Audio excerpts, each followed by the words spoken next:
రాష్ట్రంలో ఎక్కడ చూసినా విద్యుత్ కోతలే కనిపిస్తున్నాయని వైఎస్ఆర్టీపీ అధ్యక్షురాలు వైఎస్ షర్మిల ఆవేదన వ్యక్తం చేశారు. యాసంగి సాగుకు విద్యుత్ అవసరాన్ని అంచనా వేయడంలో ప్రభుత్వం విఫలమైందని విమర్శించారు.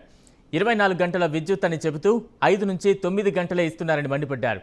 కరెంటు బిల్లులు పెంచి ప్రజలపై భారం వేస్తున్నారన్నారు. విద్యుత్ లభ్యత, వినియోగంపై శ్వేతపత్రం విడుదల చేయాలని డిమాండ్ చేశారు.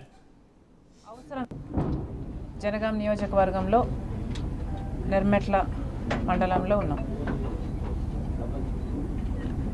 రాష్ట్రంలో ఎక్కడ చూసినా పవర్ కట్లు ఉన్నాయి. అసలు యాసంగి సీజన్లో పవర్ అవసరం ఎక్కువ ఉంటుంది అని తెలిసి కూడా పవర్ అవసరాలను అంచనా వేయడంలో కేసీఆర్ గారి సర్కారు విఫలమైనట్టే. 5 గంటల నుంచి మ్యాక్సిమం 9 గంటల వరకు తప్పితే మన రాష్ట్రంలో రైతులకి ఇప్పుడు ఎక్కడా పవర్ లేదు. ఇక వీళ్ళు ఇచ్చే 5 గంటలు కూడా కంటిన్యూస్గా ఇవ్వడం లేదు, ఇచ్చే 5 గంటలు కూడా సరిపోవడం లేదు అని రైతులు ఎక్కడికక్కడ భయాందోళనకు గురవుతున్నారు.